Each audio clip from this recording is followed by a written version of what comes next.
ஒரு மர்மமான கொலை வழக்கின் தீர்வு சென்னையின் புறநகர் பகுதியில் அமைந்திருந்த ஒரு சிறிய கிராமமான வள்ளியூர். அந்த கிராமத்தில் சிறப்பான அமைதியும் பரம்பரையாக இருந்த சமுதாய ஒற்றுமையும் திடீரென்று உலுக்கப்பட்டது. ஒரு அழிந்த நிலையில் கிடைத்த முதியவரின் உடல் அந்த கிராமத்தின் பொது வாழ்க்கையை மாற்றியது.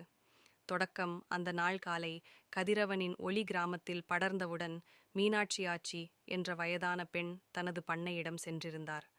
அங்கு பழுதடைந்த ஒரு குடிலின் பக்கத்தில் ஒரு ஆடவர் இறந்திருந்தார். அவருடைய உடலில் பல காயங்கள் இருந்தன.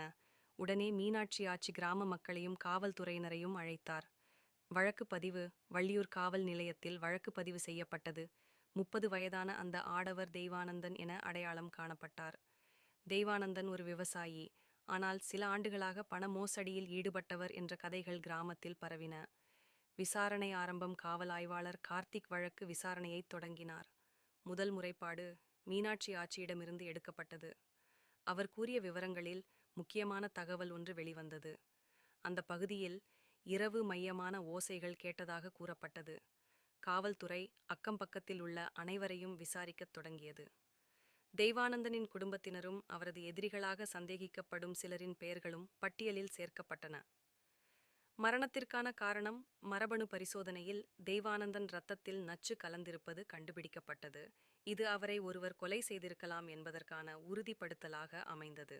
சந்தேக நபர்கள்: 1. முருகன், தெய்வானந்தனின் நிலத்தை வாங்க நினைத்திருந்த பக்கத்து கிராமத்து வர்த்தகர்.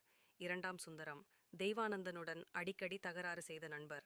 3. வெண்ணிலா, தெய்வானந்தனின் உறவுக்காரி, அவர் மீது கடன் பிரச்சினை ஏற்பட்டிருந்தது. காவல்துறையின் திட்டம்: கார்த்திக் ஒரு சூழ்ச்சியை தளராமல் திட்டமிட்டார். அனைத்து சந்தேக நபர்களையும் தனித்தனியாக விசாரிக்க தொடங்கினார். சுந்தரத்தின் செல்போன் பதிவுகள் விவரிக்கப்பட்டன. மொத்த சொத்து தொடர்பான ஆவணங்கள் உறுதிப்படுத்தப்பட்டன. தெய்வானந்தனின் குடும்பத்தினர் உறவினர் பின்னணியிலும் ஆய்வு நடந்தது.